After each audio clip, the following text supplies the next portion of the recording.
arte también. Entonces, ahí ya veníamos hablando hace rato de la contradicción de la UNEARTE entre lo técnico especializado y lo comunitario. Al parecer esa es como la gran contradicción en toda la UNEARTE, ¿no? ¿Qué hacemos con el PAC, ¿no? Y las menciones? Ahí uno ve nada más el currículo que hay una contradicción. De hecho es una contradicción de origen, que tiene que ver con el origen de la UNEARTE, porque la UNEARTE se hizo desde los institutos de investigación, de los institutos especializados de música, de teatro, UDED, etcétera, ¿no? Entonces, claro, viene con una intención especializados a formar ejecutantes, actores, técnicos para el campo del arte, pero también tiene de base una concepción de lo artístico comunitario, de la posibilidad de que a través de las artes se transforme, se incida en la construcción de espacios comunitarios, en la transformación de subjetividades, en la posibilidad de construir tramas comunitarias, sociales, de enlace, de entreayudas, etcétera, ¿no? De sanación, ¿no? Entonces, bueno, a partir de esa conversa que un poco intercambiamos ahora, yo quisiera como pensar ahora con ustedes un ratito el problema de lo técnico, ¿no? La noción de lo técnico, la noción de técnica, que es tan importante para quien hace arte, para quien hace cualquier especialización, ¿no? Y esa noción de técnica, quisiera llegar un momentito a ella a partir de la reflexión que estamos desarrollando desde hace un buen rato sobre las estéticas, sobre el concepto de estética, ¿no? Y sobre eso, lo que quisiera plantearles es que, bueno, se trata de una conversación, este asunto de las estéticas o de la estética, la problematización de la estética que estamos haciendo, una conversación que venimos haciendo con mucha gente en Mérida, en Caracas, con gente en diversas poblaciones donde yo he estado trabajando en los últimos 2 o 3 años, como por ejemplo en Calderas, ahí hay una comunidad de aprendizaje del PNFA. Yo soy coordinador del PNFA en Mérida y bueno, tuve que ver con la construcción del PNFA, del posgrado, Artes y Culturas del Sur. Y bueno, ha resultado un espacio chévere como para construir desde lo territorial ahí en Calderas, que no es Mérida, es Estado Barinas, pero bueno, es un pueblo que es de Piedemonte, es un pueblo que está ahí culturalmente entre Barinas y Mérida, o sea, son medio andinos, medio llaneros, interesante, ¿no? Entonces ahí tenemos una comunidad de aprendizaje que ya estamos, del posgrado que estamos ya cerrando, tenemos ya 2 años y pico. Entonces, bueno, ahí hemos dialogado mucho este asunto. En Acarigua también lo hemos dialogado bastante, unas 3 o 4 veces, con profes que, bueno, que ya son amigos y amigas, ¿no? Y bueno, por eso me agradezco muchísimo que hayan venido y que podamos compartir un poquitico de esto. Entonces, bueno, eso es lo que quiero hacer ahorita, y ver si podemos compartir un poquitico algunas nociones sobre lo técnico, artístico, incluso sobre la noción de arte misma, pero a partir del problema de lo estético. Entonces, lo que les quiero plantear así rapidito es que yo realmente este asunto de la estética lo vengo desarrollando por 2 vías. Una, la vía formal, yo estudié eso en la Escuela de Arte, después de la Central, de la Universidad Central. Ahí concursé, hice un concurso de oposición, fui profesor ahí durante, no sé, 12 años en la Universidad Central, de estética justamente. Y bueno, toda la cosa, digamos, lo que daba era el discurso clásico de estética, ¿no? Estética como el estudio filosófico de la belleza, y como un estudio filosófico que tiene una historia que empieza con los griegos, y sigue con el medioevo, y termina con los alemanes, y se expande hasta la posmodernidad, etcétera, ¿no? Eso es lo que yo estudiaba ahí durante 12 años, di eso, ¿no? Pero al mismo tiempo pasaron muchas cosas de transformación de la vida que hicieron que ese discurso tuviese como, bueno, como que se agotara, pues, ¿no? Sí, ¿hasta cuándo voy a ver los griegos? O sea, yo no soy griego. Sí. Incluso fui hasta Grecia, dije, no, esto no es... me siento muy bien aquí, parece Grecia, porque Grecia parece Caracas, o sea, Grecia no es Europa, ¿no? Atenas es como si estuvieses en, no sé, se parece mucho a Petare o a Katia, así, el desastre, la vaina nuestra, así, toda desordenada, es muy chévere. Pero esa historia griega, así, todo eso del origen de los griegos, que yo no entendía nada. Yo, después de haber dado tanto esa cosa, haber estudiado filosofía también en el posgrado, entonces bueno, surgen, hubo un episodio importante en todo esto, que nosotros nos vamos a Mérida. Vamos a Mérida porque Mérida, bueno, nos mudamos allá con la familia, porque una belleza Mérida, qué hermosa es Mérida, ¿no? Pero cuando llegamos allá a Mérida, toda esa hermosura, ¡pua!, te salta en la cara, o sea, se transforma en otra cosa, por ejemplo. O sea, todos los paisajes andinos que uno ve hermosísimos, cuando tú los revisas, o sea, cuando vas más allá de la estética, te das cuenta que lo que hay ahí es lo que llamamos minería agrícola. O sea, unas relaciones de explotación de la tierra y de entre los seres humanos que es sencillamente brutal, ¿no? Y el tal paisaje andino lo que es el resultado de 500 años de erosión y de acabar con la montaña a punta de técnicas agrícolas que no son de aquí. Más, después de los años 60, un paquete de agrotóxicos y de agroquímicos que envenena la tierra, se envenena la población y envenena el país entero, porque todos comemos el ajo y el brócoli que viene de ahí, ¿no? Entonces, detrás de la estética se me aparece esa realidad concreta, pues, ¿no? Y así, pues, van surgiendo cosas, y lo que me termina pasando es que todo ese estudio de la estética, yo ahora empiezo a verlo cómo opera en nuestra vida cotidiana, tanto en la forma como construimos el concepto de raza, o sea, la noción de raza, el concepto de raza, cómo construimos también la noción de sexualidad y cómo construimos también la cuestión de la clase social. O sea, terminó viendo la estética al final, como la conclusión, como una mediación para hacer concreta, una mediación que permite concretar en la vida cotidiana de todos nosotros los patrones de poder, de raza, de clase y de sexo-género. Entonces, claro, les planteo esto a los artistas y ¡wow! ¿Qué? Si la estética es la base, ¿no? Entonces me siento con los artistas. Ok, pero ¿qué es la estética? Y generalmente lo que sucede en el campo del arte es que la estética es así como el Quijote. El Quijote es la obra que todo el mundo conoce pero que nadie lee y nadie ha leído. Todo el mundo habla de estética en el campo del arte, pero es como una palabra ahí que ayuda para decir cosas, la estética del cine. Porque la estética del cine, ya, pero ¿qué es la estética del cine?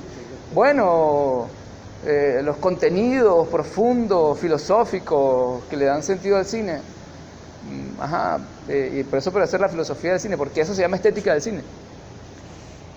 Bueno, porque se ha llamado así, pues, porque hay un campo que le llama así. Entonces, un poco lo que yo me puse a hacer como una arqueología de la palabra estética. ¿De dónde viene? Porque es que lo que veo es que, me acuerdo que en la central con los estudiantes hicimos un ejercicio chévere que era ir a Sabana Grande a preguntarle a la gente qué era la estética. Entonces lo que la gente dice que es la estética, en esa época nos parecía así como muy extraño, pero ahora me parece como súper coherente. Lo que la gente piensa que es estética en la calle es sencillamente uñas acrílicas y peluquería. Eso es estética. Lo bello apariencial más cosmética. Entonces yo dije, cuando estaba en la central me parecía que la gente no sabía lo que decía, pero ahora me parece que lo que más saben lo que es la estética es la gente. O sea, es que eso es exactamente la estética, pues, cosmética. Y la cosmética de la raza, o sea, cuando digo que opera a través de la raza, porque ustedes saben, bueno, yo estoy partiendo aquí de los debates descoloniales, de las teorías descoloniales de Quijano, de Dussel, un montón de gente ahí que hemos podido además estudiar con ellos, con Juan José Bautista en las escuelas descoloniales en Caracas, ¿no? Ustedes saben que, bueno, el concepto de raza es un concepto inventado, como plantea Aníbal Quijano, desde 1492. Eso hay un debate sobre eso, pero bueno, en todo caso es un invento para generar un patrón de dominación. Es decir, biológicamente no hay razas humanas. La especie humana es una especie sin razas, biológicamente, ¿no? Lo que hay es una biologización de una diferencia cultural que se da en términos de dominación. O sea, hay una biologización de una inferiorización del otro dominado. Es una biologización de una inferiorización del otro y de la otra que fueron dominados. Entonces, fueron dominados, dominadas, y ese dominio se supone que es biológico. O sea, ellos son dominados porque son inferiores por naturaleza, porque son de raza inferior, porque son negros, porque son indios, porque no son blancos. Y el blanco queda como el superior, biológicamente superior, ¿no? Entonces lo que veíamos con la ciencia estética es que eso es pura apariencia, o sea, eso es pura cosmética. No sé quiénes manejan pintura aquí, quiénes son los artistas plásticos. Cuando un artista plástico, un pintor, digamos, al estilo que maneje técnicas clásicas, al estilo Michelena y todo esto, ¿no? Cuando pinta a una persona que llamamos negra nosotros, ¿qué colores usa? En la paleta realmente, ¿no? El negro creo que es el que menos usa, o sea, no debe usar negros, ¿no? Y así el blanco, sí, en términos de pigmentos, o sea, ¿qué pigmentos usa? Usa una gama gigantesca de pigmentos para generar un efecto de realismo. No utiliza un pigmento único, ¿no?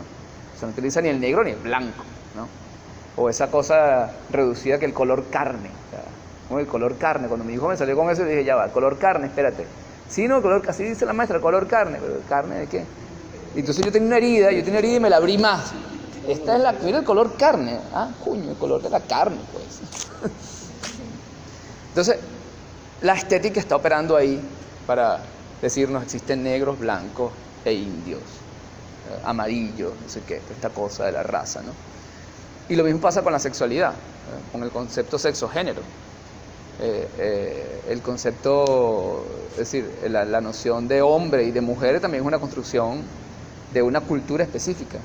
Ahí veíamos, por ejemplo, que hay culturas, que ha habido culturas en el tiempo, donde el género no está determinado por el sexo, sino que está determinado por lo que tú haces, por tu rol social, ¿no?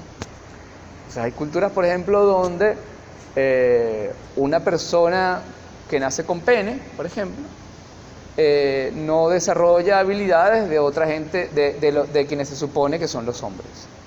O sea, ser hombre no está relacionado con tener pene o no, sino con las cosas que se hacen. Esa persona entonces de pronto desarrolla más habilidades de aquello que hacen las mujeres, ¿no? Aunque no pueda gestar, porque ser mujer no está vinculado con la gestación en esas culturas, ni con los órganos sexuales en otras culturas. Hablando de culturas originarias, premodernas, vivas todavía. Ser mujer implica entonces un rol social, ¿no? O sea, lo que nos plantea esta cultura es que ser mujer o ser hombre está vinculado con tener pene o tener vagina. Eso que damos como biológicamente cierto, realmente es un discurso cosmético, es otra cosmética, es otra realidad. Y quienes demuestran esto mejor son los transvestis, ¿no? Que demuestran que el género es intercambiable, pues, ¿no? Que uno puede moverse de un género a otro perfectamente. O lo demuestra también el sistema clínico. Hay una cosa que casi no se sabe, que es que el sistema clínico vigila a todos los recién nacidos en sus genitales. O sea, todos nosotros pasamos por un sistema de vigilancia, el sistema clínico, que nos vio. ¿Cumple con la posibilidad de que el genital se identifique con el género? Sí, no. Porque hay mucha gente que nace con lo que en el sistema clínico se llama dimorfismo genital. Y eso es un rollo para esta cultura. O sea, es inconcebible. Entonces lo que hace el sistema clínico es que opera e interviene hormonalmente. Entonces, literalmente es como si nosotros produjéramos hombres y mujeres.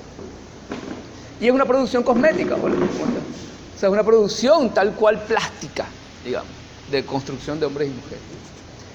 Y lo mismo sucede con el discurso de clases, ¿no? Toda esta cosa así de que, bueno, juramos, ¿no? Yo me la paso así preguntando a la gente, ¿por qué una persona es rica? Bueno, porque trabajó mucho. Y porque fue honesta. De culo. Porque es buena en su trabajo. Y bueno, si eso está aquí, esta es la estética así en su forma más clásica, ¿sabes? La apariencia, o sea, el problema de la estética al final es que genera un patrón de poder que está basado en la apariencia de ser, o sea, en la apariencia de poder participar de eso que Frantz Fanon, este martiniqueño importantísimo, que es una referencia para todos nosotros muy importante, que tiene libros como, bueno, él es de la década del 50 y 60, Pieles Negras, Máscaras Blancas, Los Condenados de la Tierra. Frantz Fanon es, digamos, como uno de los autores más importantes para el desarrollo de la teoría descolonial y de los debates descoloniales de hoy día. Él es la base de esto. Porque lo que plantea Fanon en este libro, Pieles Negras, Máscaras Blancas, es que lo que plantea esta cultura de la modernidad y la colonización y la colonialidad es que existe una zona del ser y una zona del no ser. Hay una zona del no ser, dice así. Hay una zona del no ser, ¿no? Que es la zona donde estamos nosotros, o sea, donde está la periferia, donde está el negro. Le está pensando desde las comunidades afrodescendientes. Bueno,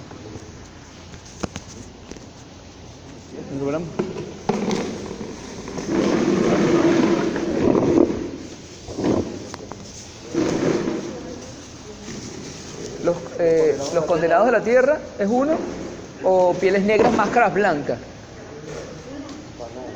Fanon con 2 N, Fanon, Frantz Fanon. Ese autor es demasiado básico, muy importante para todo esto. Y él lo que dice es que el asunto de la raza, lo que nos plantea es una zona del no ser, o sea, que la modernidad, y le está pensando en la modernidad como la occidentalización, o sea, Europa, fundamentalmente. Quijano va a decir, ese es otro señor muy importante, Aníbal Quijano, el peruano, él va a decir, esto empieza en 1492, lo que sucede desde 1492 es que eso crea una buena... ¿Cómo está?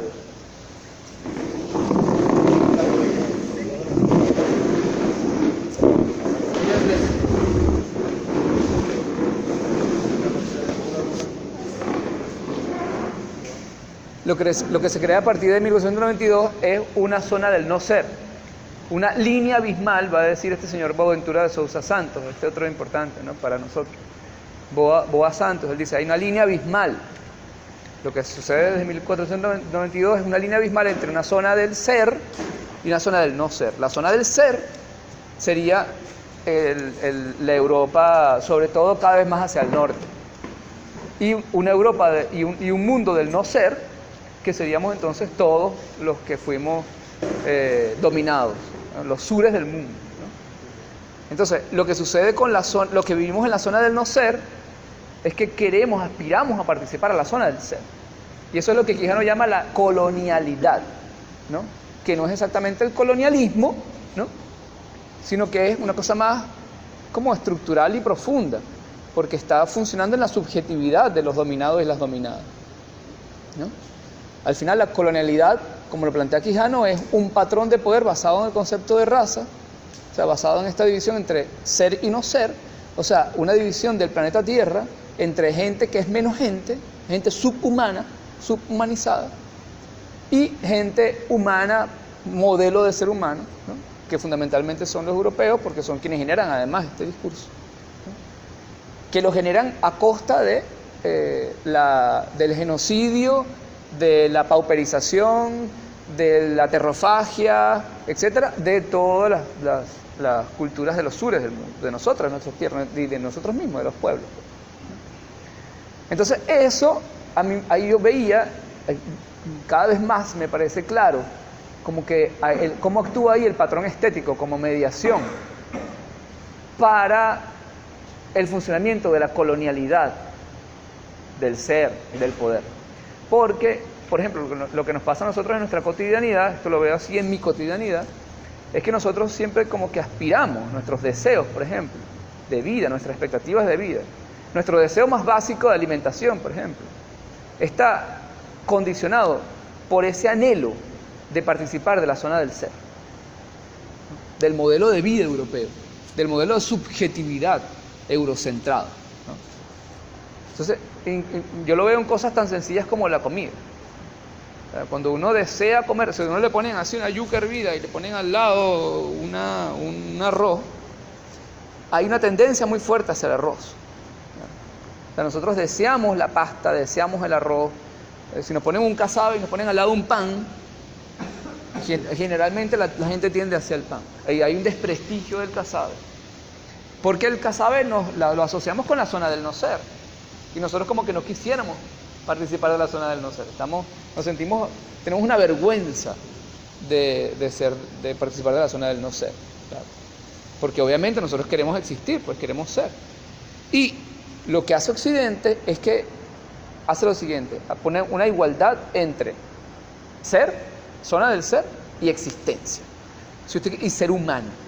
Si usted quiere existir como humano, tiene que intentar participar de la zona del ser. Por ende, tiene que negar su condición de zona del no ser e intentar salir de esa condición. Esto es lo que está además, esto es posible por una realidad económica mundial.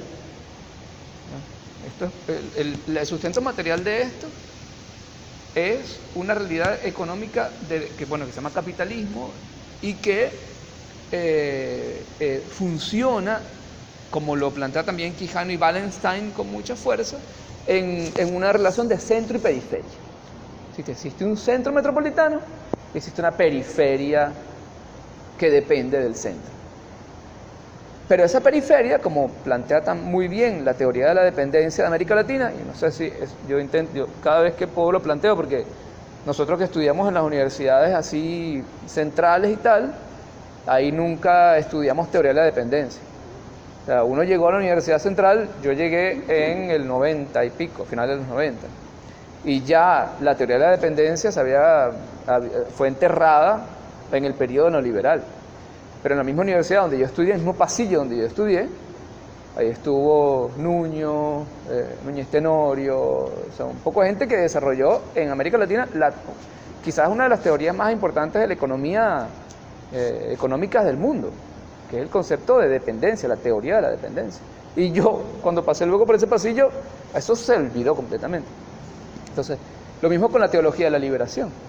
O sea, nosotros en América Latina, en la década del 60 y 70 se generan importantísimas teorías que nos permiten entendernos y que no hemos tenido acceso a estas teorías. Una es esa, la teoría de la dependencia. ¿Y qué plantea la dependencia? Bueno, que el mundo se estructura en un sistema de ricos y pobres, centros y periferias, y que esa relación no es natural, no es biológica, no es que los países son ricos porque son superiores, como nos plantea el concepto, la noción de raza y el concepto de colonialidad, ¿no? Sino que tienen el tipo de vida que tienen gracias a que nosotros tenemos el tipo de vida que tenemos. Y esto, además, esa relación centro-periferia no solamente se da entre países ricos y pobres, sino que se da también a lo interno de los propios países empobrecidos. Y tú lo ves todo el tiempo, pues, ¿no? O sea, yo que me muevo entre varios lugares ahorita de Venezuela, es aberrante ver lo que sucede en Caracas en términos de la concentración de privilegios. En Caracas uno pone gasolina así en un momento. Eso en ningún otro lugar del país sucede. Hay colas en las autopistas del uso de la gasolina. Es una cosa que tú dices que me parece extremadamente grotesca. Pero bueno, porque Caracas funciona. O sea, ¿por qué? A mí, mi sobrinito de 7 años me dice, ¿y por qué en Caracas hay tantas cosas chéveres? Y todo funciona tan bien.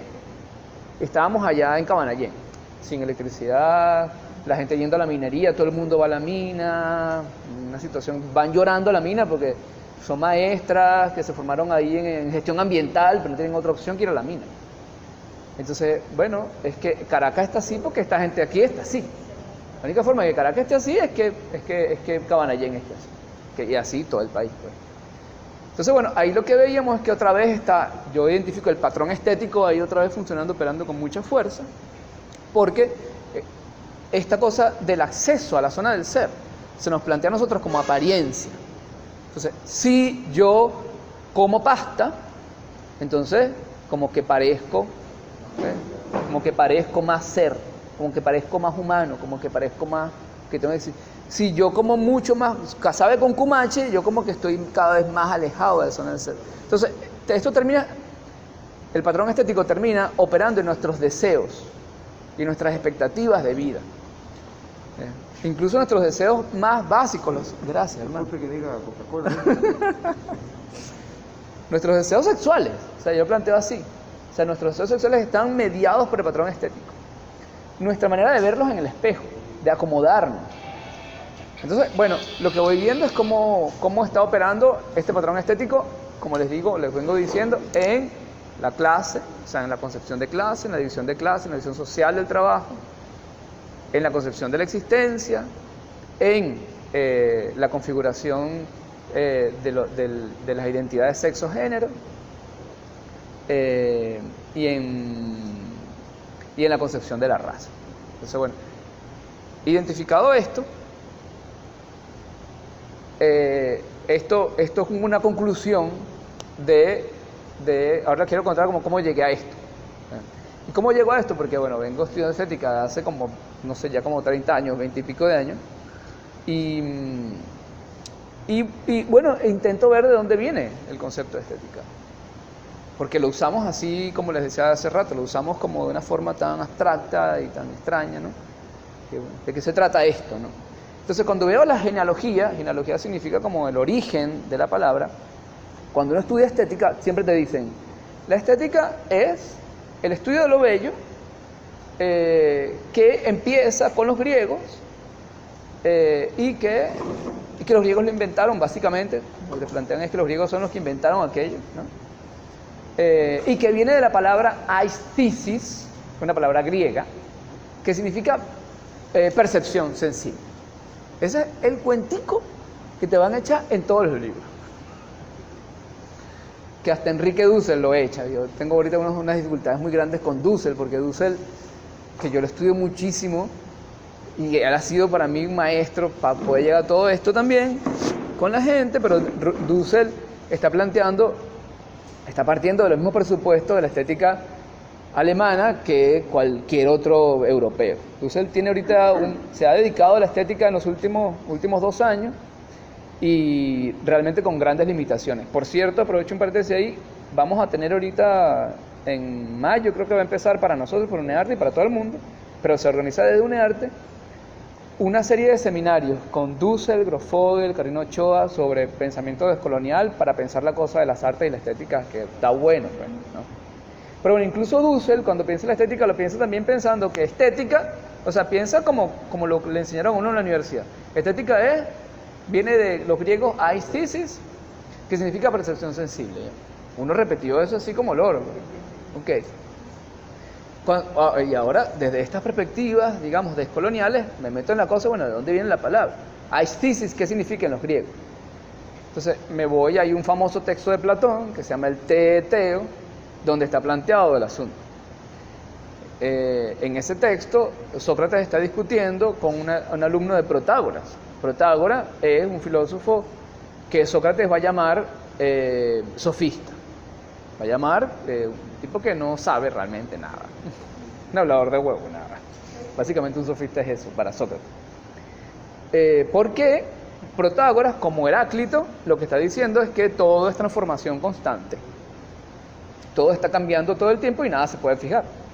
Sócrates, o sea, Platón, está intentando demostrar, viene en otra tradición, intenta demostrar que no, que sí hay cosas fijas. De hecho, existe lo inmutable, existe lo que no se modifica, existe lo trascendental e inmortal, existe la unidad, lo único, lo perfecto, lo verdadero, lo eterno, lo que no tiene origen y nunca tendrá fin, etc., ¿no? Y que no se mueve, ¿no? En esa discusión, Protágoras dice que aesthesis es epístome, y epístome significa conocimiento, y Sócrates lo interpreta en ese momento aesthesis como percepción de la materia sensible, percepción sensible. Entonces Sócrates dice, no puede ser el conocimiento, o sea, la percepción sensible está cambiando todo el tiempo. Si algo se modifica todo el tiempo es el cuerpo. O sea, cada segundo perdemos pedacitos de piel, de uña, de pelo, todo está cambiando todo el tiempo. O sea, no puede ser conocimiento, dice Sócrates, porque conocimiento es lo estable, lo que no se mueve. Entonces, de ahí es que, sobre todo los alemanes, en el siglo XVIII, extraen y también abstraen la noción de aesthesis como percepción sensible. Pero si tú revisas, y esto lo estoy viendo con varias gente que ha revisado el texto en griego y lo ha estudiado muy bien. Si tú revisas en el texto platónico, la palabra aesthesis se utiliza de muchas formas. Platón va a utilizar aesthesis en muchos textos. Parece que en ese texto lo necesita en el sentido de percepción sensible, pero no lo usa así en todos los textos. O sea, cuando va a hablar por ejemplo, de percepción cognitiva. ¿Sí? Me di cuenta de una idea, capté una idea, tuve acceso al logos, también utiliza la palabra aistesis. O sea que, al parecer, para la mentalidad griega, aistesis no era nada más percepción sensible, era también percepción cognitiva.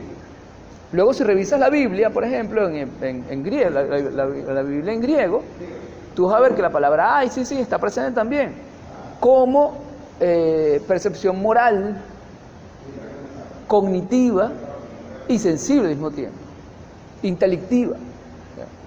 Entonces, aistesis no significa percepción sensible, como lo clausuraron los alemanes y como le enseñaron a uno, y está en todos los manuales de estética de las artes. De todos, ustedes revisan, siempre va a decir en los diccionarios de las artes, toda estética de expresión sensible.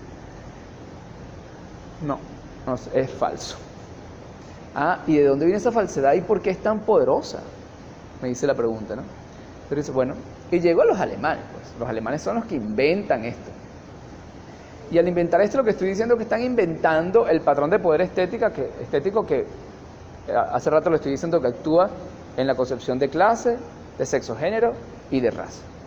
Eso está inventado por los alemanes. Yo lo que vengo planteando es que esto es como un patrón de poder, que es una mediación, o sea que es a través de él operan los patrones de poder de raza, de sexo, género y de clase. Entonces, cuando veo la cosa, dice, no, los alemanes, lo que pasa con los alemanes es que ellos vienen en el siglo XVII, desde Leibniz hasta Kant. Kant va a publicar la crítica de la facultad de juzgar en 1798.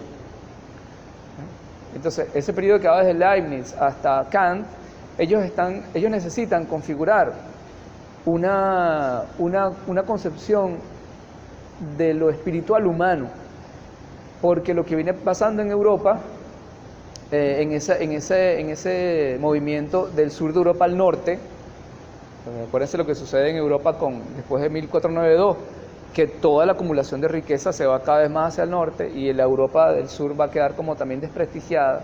Hasta hoy día Portugal, España e Italia son como países inferiores, o sea, vistos. Y Grecia. Sí, Grecia ni se concibe ni siquiera casi ni Europa. Grecia y Turquía es como la periferia de Europa. Pero ahí Portugal, todo eso es como, se ven como países inferiores respecto a Inglaterra y Alemania y Holanda y los Países Bajos, ¿no? Entonces, en ese movimiento lo que va a pasar es que se está configurando en Europa la subjetividad europea, la subjetividad de dominio. Con 1492 se configura lo que Enrique Dussel llama el ego conquiro, el ego del conquistador, ¿no? ¿Sí? Que en ese libro importantísimo que se llama 1492, El encubrimiento del otro, ese libro que él publicó en 1992, cuando los 500 años, él publica ese libro. Entonces lo que él dice ahí es que lo que sucede con la invasión aquí es que le da a los que van a configurarse luego como Europa, que ojo, no son europeos ni españoles todavía, aquí no llegan españoles ni europeos. Europa no existe cuando llegan aquí. España no existe cuando llegan aquí. Se está formando España. Lo que llega es un proyecto de configuración de una geopolítica que se va a ir consolidando en la medida en que van extrayendo de aquí riquezas, se va haciendo el genocidio, se va extrayendo plusvalía de la gente de aquí y se va enriqueciendo y empobreciendo África. Todo ese proceso, ¿no? Entonces, lo que sucede en 1492 es que se empieza a producir, y dice Dussel, una noción de subjetividad, fundado en un ego, o sea, un yo conquistador. O sea, una superioridad que supone que los aztecas, los mayas, los taínos, los caribes, los arahuacos, etc., son inferiores, ¿no? Ese es el ego del conquistador, ¿no? ¿Qué? La concepción de la raza, ¿no? del patrón de poder, de raza como patrón de poder. Eso 1492. Pero luego, en el siglo XVII, va a pasar otra cosa importante para la construcción de la subjetividad europea. Va a pasar que va a ocurrir el discurso del método, o sea, va a aparecer Descartes a sistematizar digamos, a poner en papel, pues, y a publicar, se va a convertir en una cosa que cala mucho, porque pues está ahí ya presente en esa gente, esta idea de que el ser humano es superior a la naturaleza, de que el ser humano, sobre todo el ser humano de allá, o sea, el ser humano del ego cónquiro, que el ego cónquiro no solamente es superior a otros y a otras, sino que ahora es superior a la naturaleza y a la materia en general. Esta idea de que pienso, luego existo, ¿no? O sea, la existencia toda está determinada por mi pensamiento, por el uso de una razón que está separada del cuerpo. Descartes llega a decir en el discurso del método que el cuerpo no importa, no tiene ninguna importancia para concebir la verdad, que a través del cuerpo no se concibe ningún tipo de verdad, solamente a través de la razón. Entonces tú tienes ahí, se está haciendo Europa, se está haciendo lo que hoy día llamamos Europa, un ego cónquiro, un ego cogito, o sea, el yo del conquistador, el yo del conocedor, antropocéntrico. La naturaleza es recurso, la naturaleza es dominable, ¿no? Y necesitaban otra cosa más, porque además vienen cada vez un proceso más de secularización, o sea, la iglesia cada vez con menos poder, los burgueses cada vez con más poder, por ende la iglesia cada vez con menos poder, y se van quedando sin espiritualidad, hasta que los alemanes dan con la clave y dicen, bueno, lo que faltaba aquí es la percepción sensible. O sea que eso que llamamos cuerpo, ciertos cuerpos, no todos, obviamente, tienen la capacidad de tener como una conexión especial, ¿no?, con la naturaleza. Y aparece el artista genio. El artista genio, el genio aparece, el genio. El genio, Kant dice que es el talento natural, estoy diciendo literalmente, talento natural a través del cual la naturaleza le da la regla al arte. Entonces el sujeto que superior, ¿no?, por naturaleza, a través del cual la naturaleza se nos aparece espiritualmente. O sea, es una especie de chamán secular, moderno, ¿no?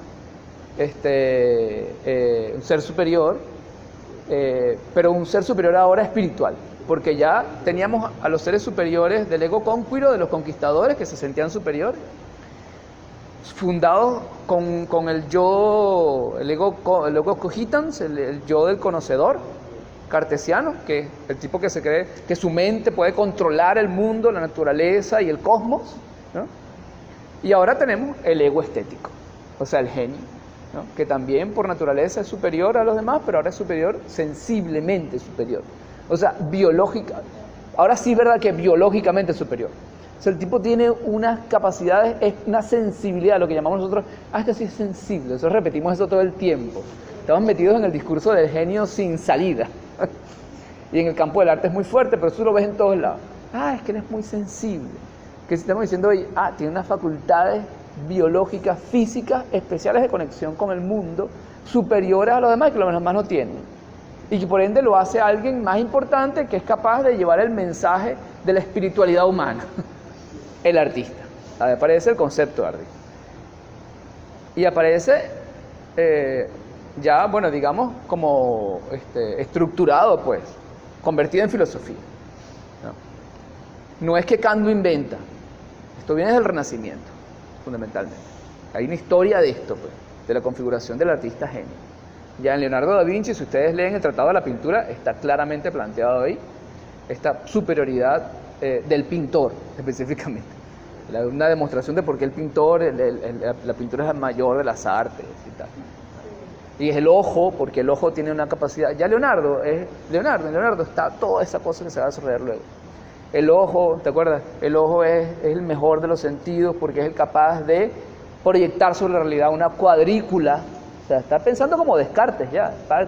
Eso lo plantea Ernst Cassirer. Tiene un artículo interesante de cómo Leonardo es un predecesor de Descartes y un predecesor de Kant. En Leonardo está condensado el espíritu de la modernidad, con mucha fuerza. Entonces, del ojo sale una retícula que se expone sobre la realidad y que es perfectamente mesurable a través de la técnica de la perspectiva, que implica un control de las magnitudes de los tamaños de los cuerpos en el espacio, a través del punto de fuga, que es una representación conceptual del infinito, desde un punto de vista, etc., ¿no? Toda la técnica la técnica del cine, la técnica de la fotografía, toda la lógica de la imagen en Occidente está ahí planteada, ¿no? Y es eso, pues, que es gente especial que puede hacer esto. Y llegamos entonces al problema de la especialización, de la técnica entendida en ese sentido. La técnica como el culto, como el desarrollo de esas habilidades especiales superiores, hasta cierto punto humanas, ¿no? Una especie de sensibilidades que nos acercan a ser como dioses, que es lo que van a plantear los románticos alemanes después ahí mismo. O sea, los románticos van a agarrar este discurso de Kant, de que el genio es un ser superior, y lo van a mundializar. El romanticismo es la revolución que universaliza, digamos, mundializa estos criterios del ego estético que Kant convierte en filosofía, pues, ¿no? Muy claramente en ese libro que yo, no sé cuándo vamos a hacer un seminario así del discurso de la crítica de la facultad de juzgar, porque ahí está toda la cosa, ¿no? Entonces, bueno, ese ego conquiro hace posible el ego cogitans, y esos dos egos hacen posible el ego estético. Entonces, lo que estoy viendo es que los alemanes lo que hacen es que les interesa agarrar la noción de aesthesis de los griegos, de aesthesis, y centrarla en la percepción sensible. Porque mismo Kant lo plantea claramente. Lo que sucede es que Kant va a decir así, que es como, esto que voy a decir está como en la base del sentido común de la modernidad. Él va a decir, hay una posibilidad de razonar, una posibilidad ética, un razonamiento puro, dice, que es teorético, un razonamiento ético y un razonamiento estético, de percepción sensible, una inteligencia estética. Él va a hacer esa división, ¿no?, entre lo científico, lo moral y lo estético. Esa es una diferencia entre lo cognitivo científico, entre lo cognitivo moral y lo cognitivo estético. Porque ya Baumgarten, antes de él, que es quien se dice siempre, Baumgarten escribió aquel libro Estética en 1750, que plantea que existe una cognición sensible, o sea que la percepción sensible se da también como una especie de cognición, pero que no es una cognición racional, sino que es una especie de cognición especial que es la de la sensibilidad. Entonces, esa división todavía, hasta hoy día, a nosotros nos marca como universidad, ¿no? Y nos marca nuestro trabajo, nuestra concepción del artista. Los románticos llevan esa concepción al extremo de decir que no, por ejemplo, si ustedes revisan, no sé, pensando en esa cosa que llega hasta Oscar Wilde, por ejemplo, o sea, que en Wilde, no sé, es muy claro. Yo me acuerdo que revisamos bastante el prólogo de Dorian Gray, y ¿te acuerdas que en Dorian Gray es esta cosa de que el arte no tiene nada que ver con la moral? Está claramente planteado. Dorian Gray es como el extremo de esto, pues, ¿no? Pero uno lo ve esto operando en el campo del arte todo el tiempo, ¿no? El arte no dice que no puede tener nada que ver con la moral. El artista está más allá de toda moral, ¿no? Más allá del bien y el mal. No tiene que deberle nada a nadie. O sea, no hay moral. O sea, imagínate esa vaina, ¿no? Lo mismo va a pasar con el campo de la ciencia. Un científico va a decir, no, el científico no tiene por qué regirse por criterios morales. Si un científico se pone a pensar en criterios morales, no hace ciencia. Sí. Sí. Y el moral, el que trabaja el derecho, digamos, ¿no?, dice, bueno, yo no me puedo regir por criterios estéticos, porque entonces no puedo jugar entre el bien y el mal. La estética no me da ningún criterio de bien y mal. Y la razón lo que me da son criterios de verdad o falsedad, pero no de bien y mal. Entonces se da esa división entre lo moral, o sea, lo político, lo científico, conceptual, teórico, y lo estético, con mucha fuerza. Y ahí se configura la subjetividad occidental que todavía nosotros cargamos encima y que está configurando a nuestra universidad, y que está configurando la noción de lo técnico.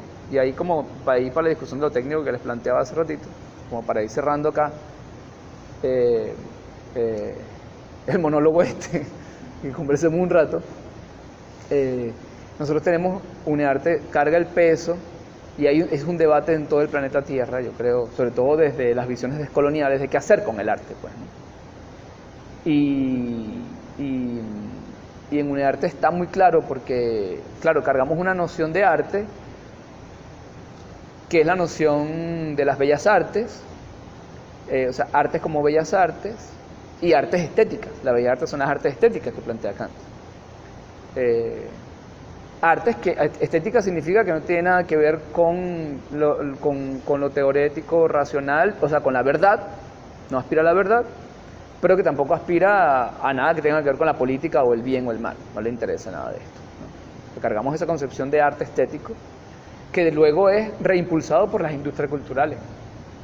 Las industrias culturales son básicas también para el impulso de estas concepciones del arte, como, o sea, esta cosa, por ejemplo, de Disney, discusiones que uno tiene así con las abuelas. No, pero eso es lo que es una película de niños, eso no tiene nada. No tiene nada. Pero pareciera que no tuviera nada porque es una película, una comiquita. No, si eso es una comiquita. O sea, la industria cultural sabe muy bien lo que hace, pero se nos vende como artístico. Como si lo artístico no tuviese nada que ver con lo político o lo conceptual racional, cosa de la verdad, ¿no? Entonces, claro, esto nos ha llevado a una noción de arte técnica en el sentido, como me decía hace rato usted, profe, como vuelta sobre sí misma, autotélica, de finalidad en sí misma. Esto se basa en el concepto de estética de Kant, que Kant plantea que lo estético al final es una finalidad sin fin. Ese concepto es uno de los más estructurante de nuestra concepción de estética y de arte, y que muchas veces no lo vemos, no lo conocemos muchas veces, que estudia filosofía un poquito, pero Kant dice eso, el razonamiento estético, o sea, él dice así, el juicio estético es de finalidad sin fin, o sea, que es un fin que no tiene fin, que está en sí mismo, que es de puro juego, sin ninguna finalidad más allá de sí mismo, ¿no? Entonces, claro, eso, pues, eso no es cierto. Es una gran... Incluso desde mismo quienes hacen arte, o sea, el campo del arte, si algo está, si algún campo de poder tiene influencia en la vida cotidiana, es el campo del arte. O sea, uno lo ve, por ejemplo, en las performances de los políticos. Uno lo ve cuando prende el televisor, todo está codificado en términos, en todos los en términos técnicos de las artes, pues. Y entonces, claro, ahí está esa concepción de lo técnico, de las artes como esas técnicas especializadas y cada vez más cerradas en la música, el teatro, o sea, en los PNF, ¿no? En el audiovisual, en la danza, tal. Cuando la palabra arte, en su origen, una palabra latina, ars, lo que significaba era sencillamente techné, técnica, saber hacer algo. La palabra ars es la palabra griega techné, que significa técnica, aprender a hacer cosas. Y la palabra poética no es otra cosa que las instrucciones para hacer techné, para hacer bien algo, para hacer algo con arte. Hacer algo con arte es saber hacer bien algo, sencillamente, tan simple como es. Pero nosotros hablamos de artista y no pensamos en un obrero, de un albañil. Pero en la época de Leonardo da Vinci, sí. O sea, a Leonardo hace lo que hace, porque ellos están justificando el hecho de que la pintura sí es un arte noble, una bella arte.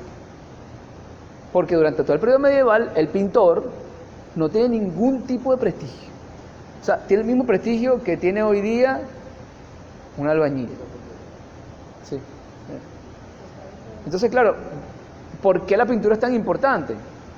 Porque se vuelve las artes de las artes, hasta cierto punto, y la arquitectura con la arquitectura y la escultura, porque es la manera en que los burgueses en emergencia encuentran su empresa de publicidad, de poder, de autorrepresentación. Uno empieza a ver a los burgueses. Si tú ves, ¿quiénes aparecen? Los burgueses son los que aparecen.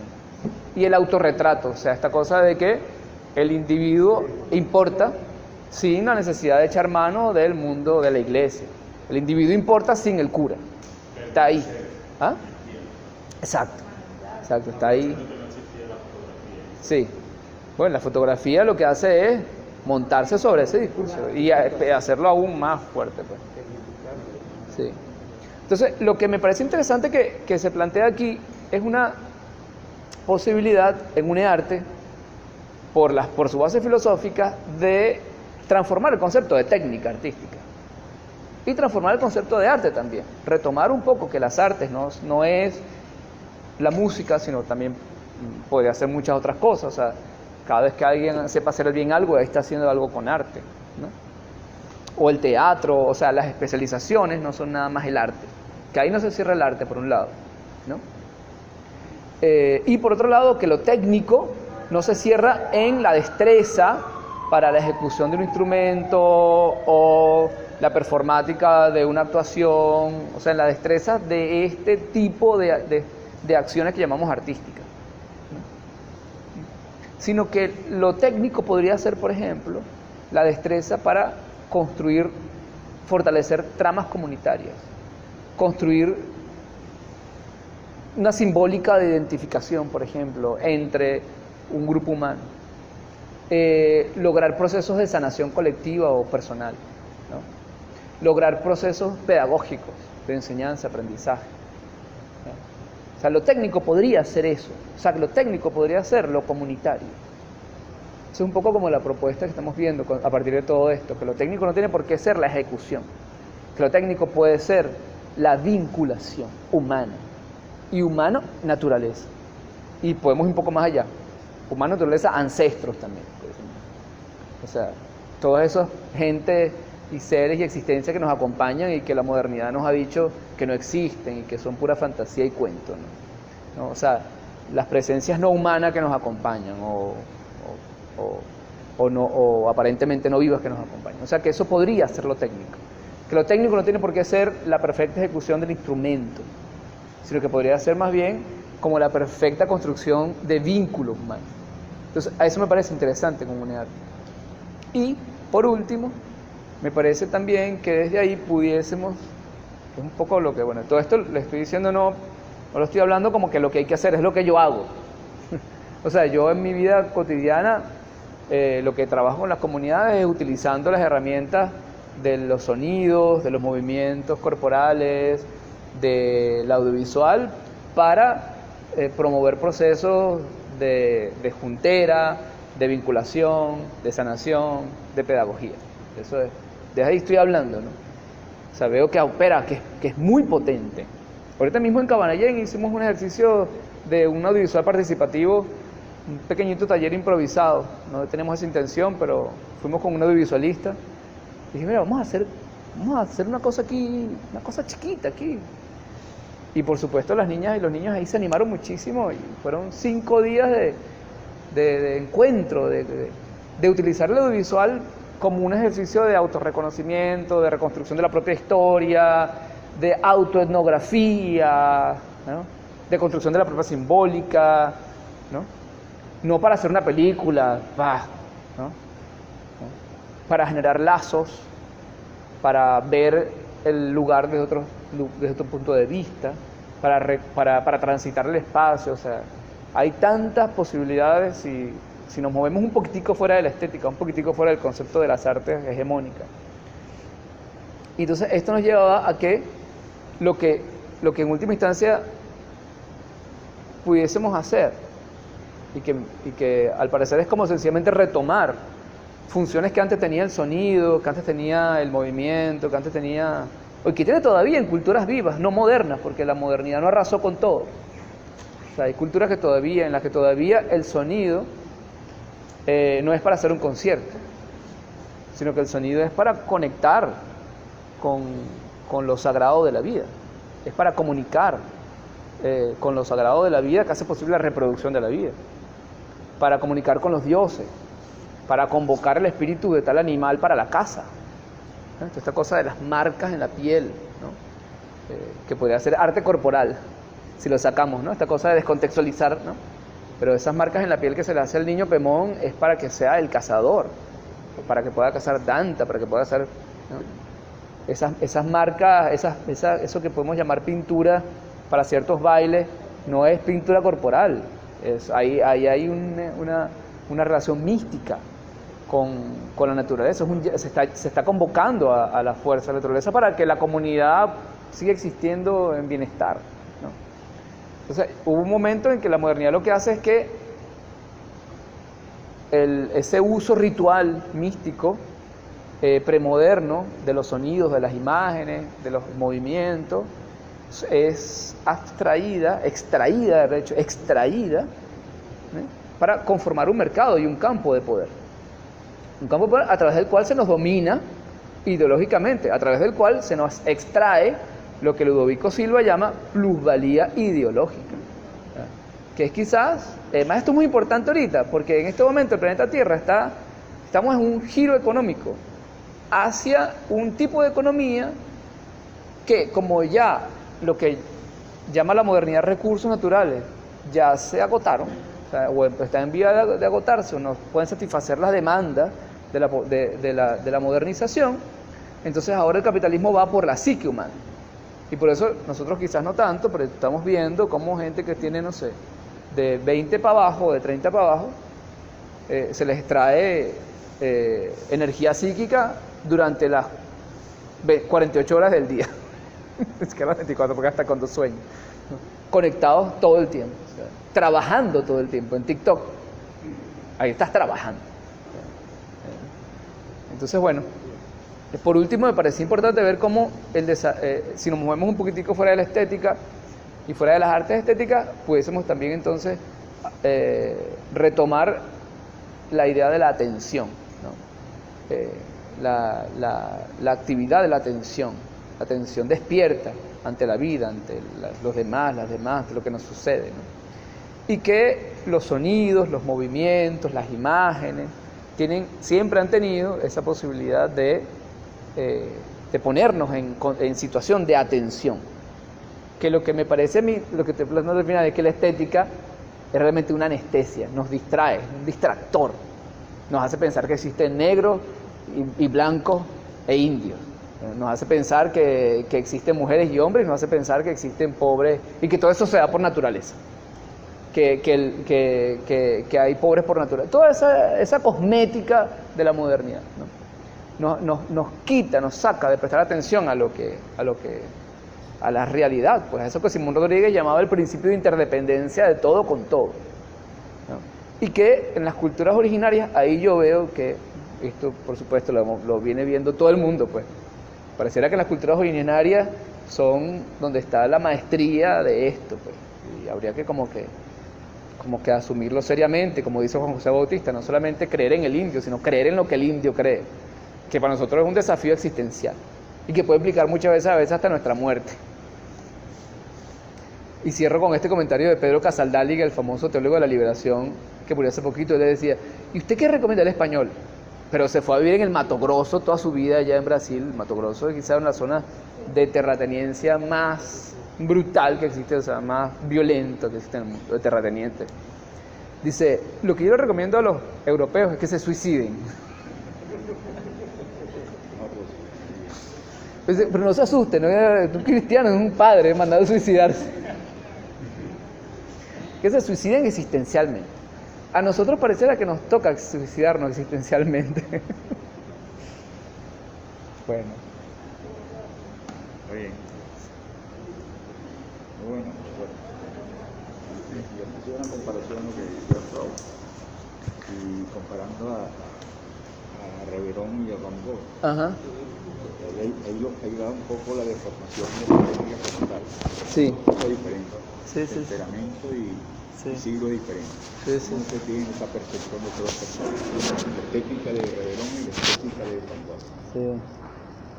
Bueno, Son dos comparaciones totalmente diferentes.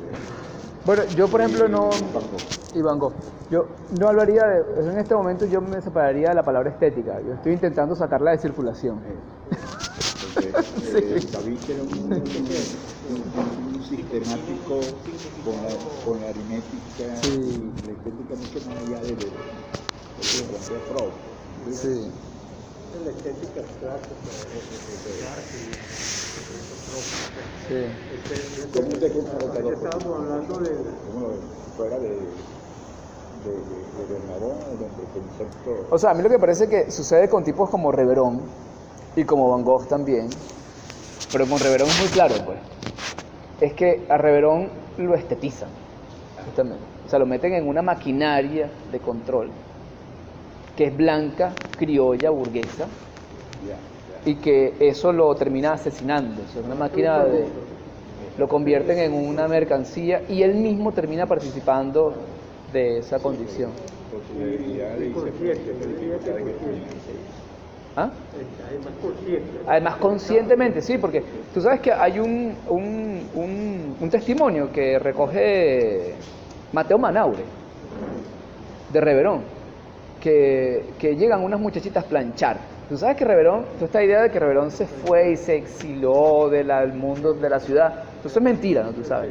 O sea, el tipo se fue a Macuto. Macuto, en la época en que se fue a Macuto, Macuto era, digamos así, como, ¿qué será aquí? No sé, no conozco mucho aquí, pero es como decir, donde vamos a... ¿Ah? El centro cultural de La Guaira, pero de los caraqueños, o sea, de los mantuanos.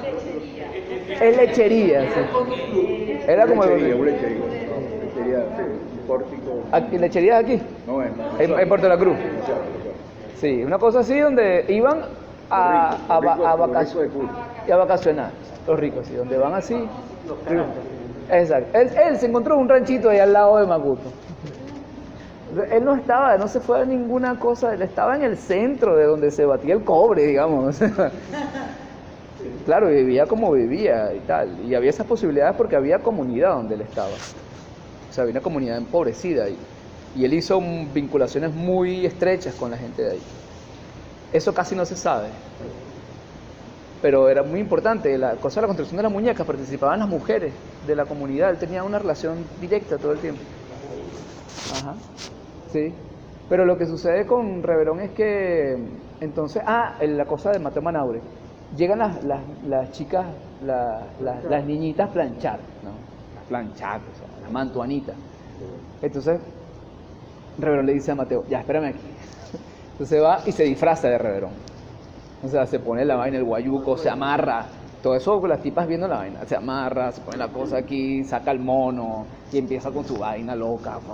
Y le hace un cuadro y la tipa el performance. Las tipas compran el cuadro y se lo llevan. Le dice después a Mateo, le dice, ¿viste, Mateo? Lo que tengo que hacer para vender un par de cuadritos.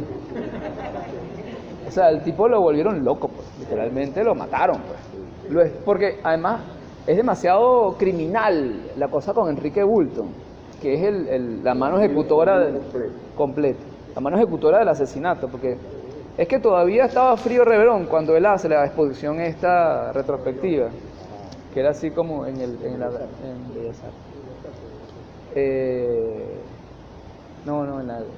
Yo creo que esa era la galería, es la galería todavía, no es Bellas Artes todavía. No, era galería. Y entonces así, pues, Reverón es, para mí en este momento lo veo como una víctima de la estética, igual que Van Gogh, ¿sí? Pero claro, ellos terminan participando de ese sistema, no es que son víctimas pasivas nomás, o sea. Pero fíjate, ahorita estábamos hablando del discurso ese que te estaba hablando. Cuando te estaba haciendo la intervención, me quise recordar una cita en donde esta persona que está dando el discurso dice: los blancos son unos negros desteñidos.